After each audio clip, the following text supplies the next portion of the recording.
Well, it's been a while, so in case you forgot, the Rangers have a hockey game tomorrow. Game 1 of the Eastern Conference Finals, a trip to the Stanley Cup Finals on the line against the Florida Panthers, and you cannot find two more evenly matched teams than these two teams. So as good as the last series was, and as dominant as the Rangers were against Washington, this one is going to be as evenly matched, and it's as good a series as we're going to get here in these playoffs. And the Rangers, of course, coming off of the third period heroics by Kris Kreider, just an all-time Rangers performance. That was an all-time performance when Kreider's number 20 gets raised to the roof, to the rafters at the Garden, next to Messier and Leach and Richter and Lundqvist and all the great names up there. That game and that third period will be mentioned that night. That's how good of a performance it was. And you know how good it was because of the stories that are starting to come out right after it, right? You got Trocheck saying Kreider stood up in the locker room and said, "I got one in me. I'm gonna get this." Listen, did he say that? Did he not say it? Who knows? But 20, 30, 40 years from now, he will have said it. It's like Babe Ruth's called shot. I'm not comparing it to that, but it's like the lore and the stories that come out of it. And it was an all-time performance, and I'll tell you what: if he doesn't get those 3 goals and the Rangers lose that game, they're in trouble. Going into Game 7, losers of 3 in a row, the Hurricanes really believing they're on a hot streak, winning 3 in a row, and that game was. Listen, I thought it was over. My wife came in, she goes, "I think they're going to blow this series," and I said, "I can't argue with you because they look like crap." And that game, they did not look good. And the heroics of Kreider and the heroics and the unbelievable performance by Igor Shesterkin, and also a little bit of luck from the post, right? I mean, Carolina had to hit 3 posts in that third period. In the first 3 or 4 minutes of that third period, Carolina dominated. That gets forgotten almost. That Carolina dominated the first 3 to 5 minutes of that third period. The ice was slanted right down towards Shesterkin. He made a couple great saves. He got lucky with a couple of posts, and then Kreider took over. And in about a 9-minute span, he got 3 goals, a natural hat trick. And listen, like I said, it's an all-time performance. Won the series, saved the season, and the Rangers are now in the Eastern Conference Finals. And one more thing on that, I mean, a lot of people are comparing it with Messier's and the guarantee and his 3 goals and his hat trick. And don't compare it. They're 2 separate standalone things that really don't have much in common with each other. Messier's was different. There was the 54 year, it was the curse. 1940, they were down to the last game. He guaranteed the win. That's different. He guaranteed a win before that game. And then he came out and he got the 3 goals. Now, if you want to look at it on the Kreider side, Kreider's might have been more impressive because he got the 3 goals. His third goal was the game-winning goal. Messier scored an empty netter. That was his third goal. Kreider's was the game winner, and Messier's was more important. Kreider's might have been more impressive. So it's 2 standalone things. But either way, both all-time Ranger performances by Ranger greats, by all-time Rangers, 2 guys who have Messier obviously has his number retired. Kreider is on his way whenever he retires. So, and it's a signature moment for Kreider. It's one of the signature moments of his career, and good for him. But now to make it even more important, Messier, think about it, man. If the Rangers went and lost Game 7 to the Canucks, how important is the Messier guarantee? It's still a great all-time moment, but how important really is it? It's not as big as it is now because they finished the job and they won the cup, and that's what the Rangers have to do this year. And it's not going to be easy because they got to get past a very, very good Florida Panthers team. The Panthers were in the Stanley Cup Finals last year. They got swept, obviously, by Vegas, but they were a surprise team last year. I think they were the 8th seed last year, getting all the way to the finals. So they have that experience. It kind of has the feel of, all right, we got there last year. We got swept. Now they owe us the cup. We're going to get there this year. This is our cup. This is our year, because they were good all year. A lot of people, the Rangers are again, as they were in the Carolina series, underdogs in this series. Out of the 4 teams left, the Rangers are 4th as far as Vegas is concerned to win the Stanley Cup. I think they're plus 350. So, you could play the underdog card. These are 2 very even matched teams. The Rangers, the President's Trophy, they were 55, 23, and 4 in the regular season with 114 points. The Panthers, 52, 24, and 6 with 110 points. So right there, as close as you can get. And just like the last series, I think this one could come down to goaltending. Goaltending and special teams. Now, the special teams, again, are pretty even. The Rangers are a touch better on special teams than Florida is, but Florida's a touch better than the Rangers are 5-on-5. So it kind of evens out. I think it's going to be a long series. I think it's going to be a good series. Now, the series is not won or lost in game 1, but you want to get off to a good start. And it's been a while since these 2 teams have played, right? It's almost been a week, I think, since the Rangers have played. That's a long time off. They're probably sick and tired of playing against each other in practice. They're ready to get out there. And the Panthers, a lot of people all year, the Rangers might have had the most points, but the Panthers, everybody in the NHL said the Panthers were probably the best team. So there's no surprise that these 2 teams are here facing each other. Rangers have the home ice, which could be very important. I mean, it's not crazy important if you watch the Oilers last night. They won a Game 7 on the road. Game 7s on the road are probably easier to win or happen more frequently. The road team wins in hockey than in any other sport. Although we just did witness the Knicks lose a Game 7 at home. So you never know. That's why you don't want to get it to Game 7, because you never know what can happen. These 2 teams played each other 3 times in the regular season. The Rangers were 1-2-0 against the Panthers. The one win they had, it was a good win. They came back. They tied it late. They won in overtime. So a good win that was. That was one of the signature wins this year because Florida was, such a good team to come back and win it. This is the 5th time the Rangers have been in the conference finals since 2012. So this era of Rangers hockey has been very successful. It hasn't had a cup yet. Obviously, their last cup, 94, it just hasn't happened yet.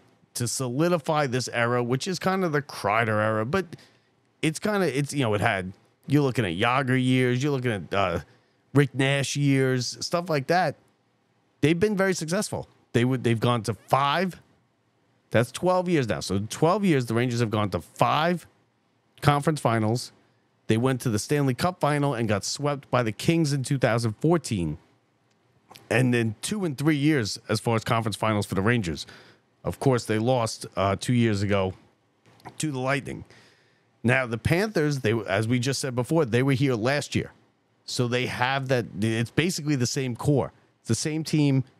They did it. They were the surprise, came out of nowhere last year. Remember, they beat the Bruins, who had one of the all-time great regular seasons.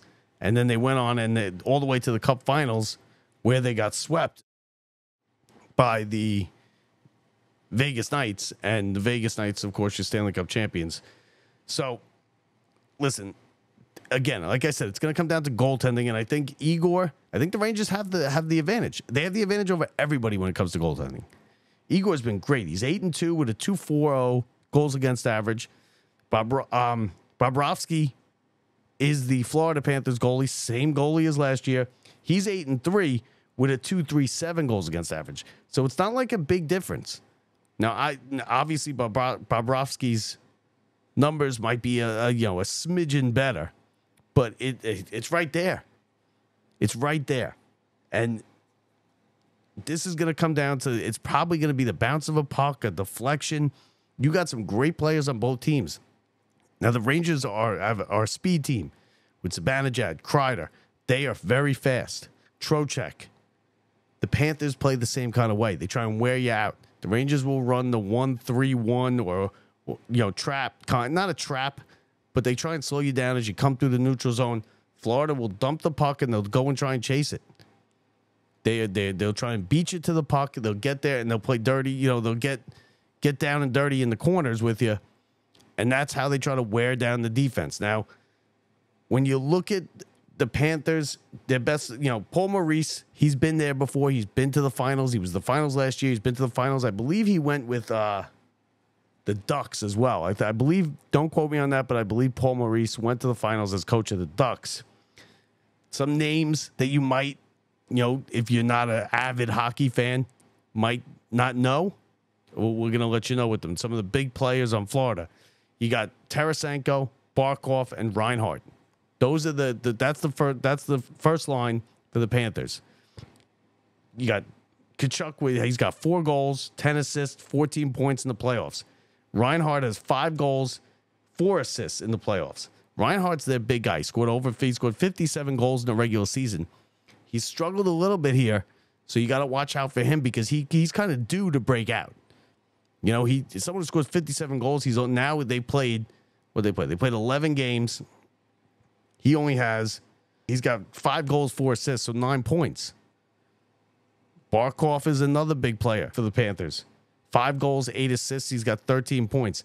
Now the Rangers special teams has been really special through the first 2 series. The Washington series, I wouldn't look too much into what the Rangers did in the Washington series. They were head and shoulders better than them.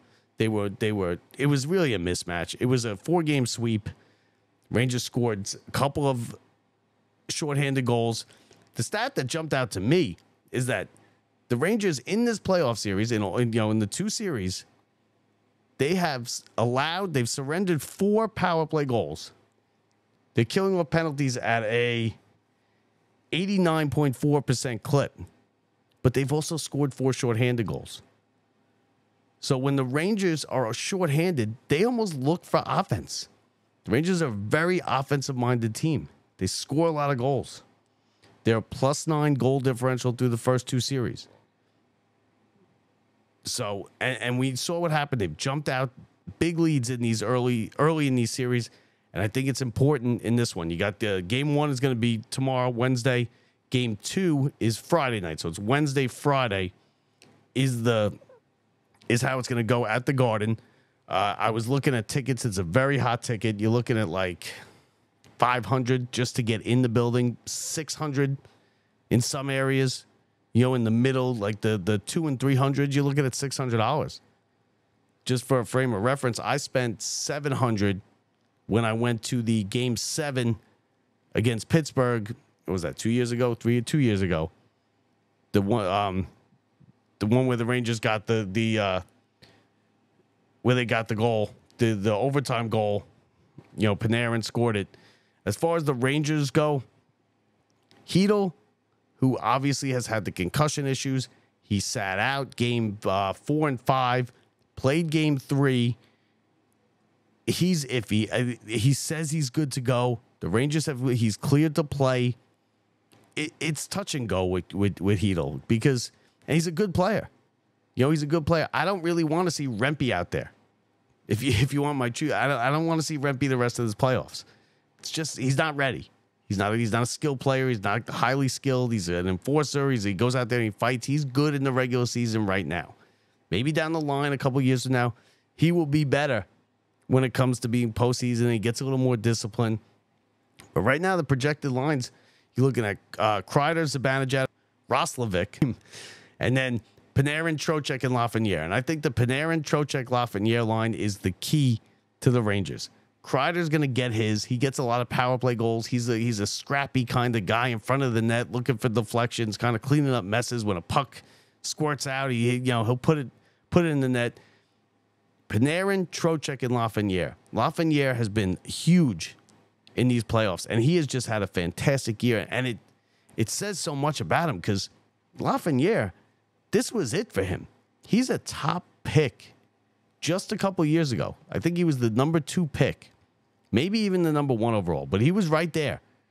And he just hadn't lived up to expectations. And now this was his last year. The Rangers signed him to a 1-year deal, give him one last chance, and he had a fantastic year. And there were times that he struggled this year as well.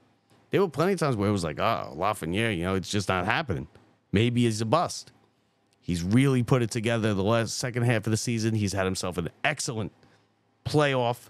He has 4 goals, 6 assists, Trocheck has just been enormous for this team ever since he came on board, about a year and a half ago. Trocheck is, if the Rangers win the cup, you could say that Trocheck was the missing piece and the final piece that they added. Panarin's a great goal scorer, high skill, great stick handler. He's going to do his thing. He's going to get his goals. Panarin has 4 goals as well, 7 assists. Trocheck has 6 goals and 8 assists. That line, the Trocheck, Panarin, Lafreniere line, is going to be the key to this series for the Rangers. Now, defensively, of course, you have Fox and Lindgren. Fox, he was hurting. His knee hasn't been good. He got it busted up during the regular season. He missed about a month. He went knee on knee again against Washington in the first round. It hasn't been the same. Outstanding top of the line defenseman that we all know as Ranger fans. I mean, Adam Fox, he's going to be an all-time Ranger as well. He's somebody we compared to Brian Leetch, and that's almost sacrilege when it comes to Rangers. Then you got Miller and Trouba and Gustafsson and Schneider are your final 2 pairings for the Rangers. And this series is going to be as tight as it goes. You're looking at a long 6-7 game series probably, and these two are going to beat each other up. And you just hope that the Western Conference, that they beat each other up as well, between Dallas and Edmonton. And that's going to be another good series over in the West. Don't sleep on Edmonton. Dallas is the prohibitive favorite. They are the better. They probably have the more talent. Don't sleep on Edmonton. Edmonton is the city of champions. You know, it's been forever. They haven't won anything since Messier and Gretzky. And speaking of Messier and Gretzky, the last time the Rangers and Panthers met in the playoffs, the only time the two have met in the playoffs was 97. It was Rangers won the series in 5 games. That was the Messier and Gretzky year where they were both on the Rangers. And to be honest with you, that year was kind of a mess. Just the whole year. I mean, the Rangers didn't play well. They scraped and clawed their way into the playoffs. Then they got into the playoffs. They beat John Van Beesbrook in net for the Panthers. I was actually at the game. It was game 3, I believe. Maybe game 4. Gretzky scored a second period natural hat trick. 3 goals in about 5 or 6 minutes. I was there with my buddy Garrett. We were sitting like 5 rows off the ice, right at center ice. It was a great game. It was my first Rangers playoff game actually, and we had fantastic seats, 5 rows like just above the glass, dead center ice, to see what was basically Gretzky's last major moment in hockey. He got the natural hat trick, a second period hat trick in about 5 or 6 minutes. He scored the 3 goals, and the Rangers won that game 3-2. So he scored all the goals. But back to this year, listen, it's not going to be easy. A lot of people picking the Panthers. The Panthers are favored in the series by Vegas.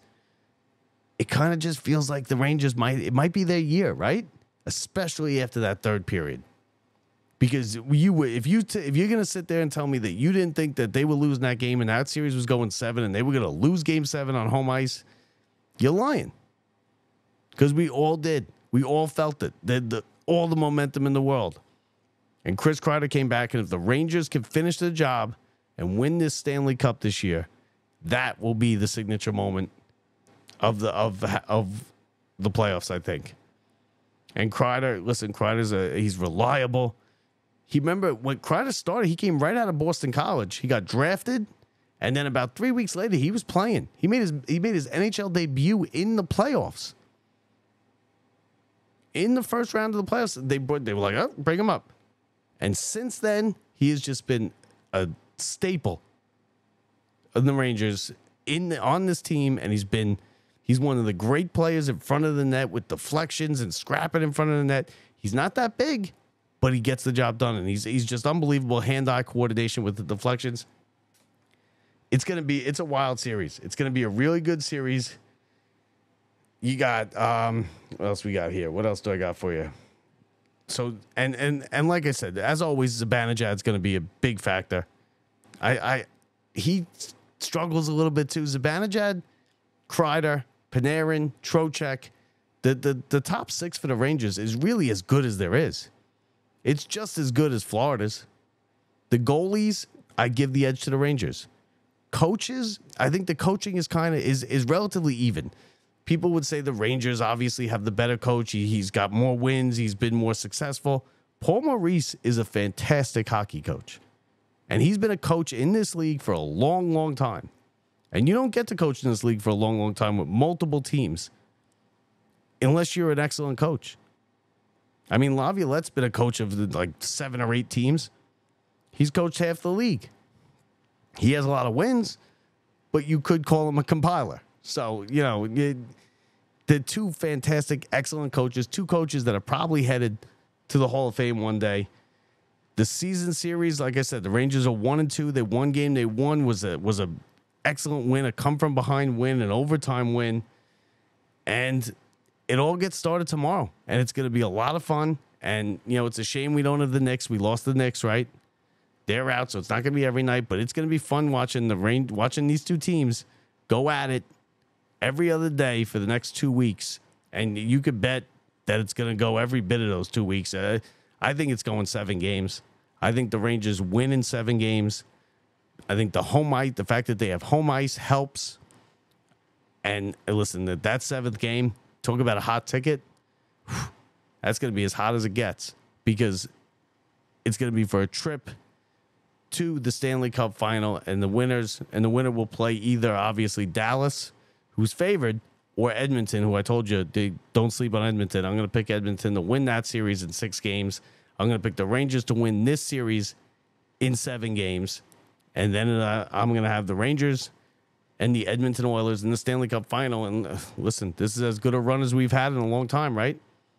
And I was surprised when I read that the Rangers had made 5 Eastern Conference Finals in 12 years. That's an excellent era of hockey. That's like a whole generation of hockey right there. And they've gone to 5 conference finals. Because before I guess it would be 2012, Rangers had a long string of not being very good. You know, they missed the playoffs. They just weren't very good. Then they got Lundqvist, and they parlayed that right into Igor Shesterkin, who was just as good. And you know, it's like a quarterback in the NFL. If you have a good goalie, you could win any night and you can win any series, because a goalie can stand on his head and shut a team down. And sometimes they just can't be beat. And Igor sometimes puts this team on its back, as he did in Game 7. Like I said, that third period doesn't happen. After Kreider got the second goal, there was a breakaway for Carolina. The guy missed the net, but they had 2-on-1s. They hit the post. Carolina got to be kicking themselves, because they're a team now that they just can't get over the hump. They've been here. They've been favored in these playoffs. They've been favored to win the cup. They've won President's trophies. They can't get it done. And now that team might get broken up. It really might. But Kris Kreider, give him credit. He scored 3 goals, a natural hat trick, a great all-time Rangers moment. And that leads us into Game 1 tomorrow against the Florida Panthers, Madison Square Garden. 8 o'clock is the puck drop. The games are on ESPN. ESPN has the Eastern Conference Finals. The TNT has the Western Conference Finals. So ESPN and ABC. You know, a couple of the games will go on ABC too. So that's it. We get started tomorrow. I got the Rangers in 7. Any night that I can, we're gonna do like a live post game show. We'll put it on YouTube. We'll also, you know, we'll have it up. We'll let you know. But don't forget, subscribe to the channel. Leave us a review. Every little bit helps. And don't forget, you can visit us at our website and get anything you want. Locked Up Sports, as far as all of our content, www.lockedupsports.net.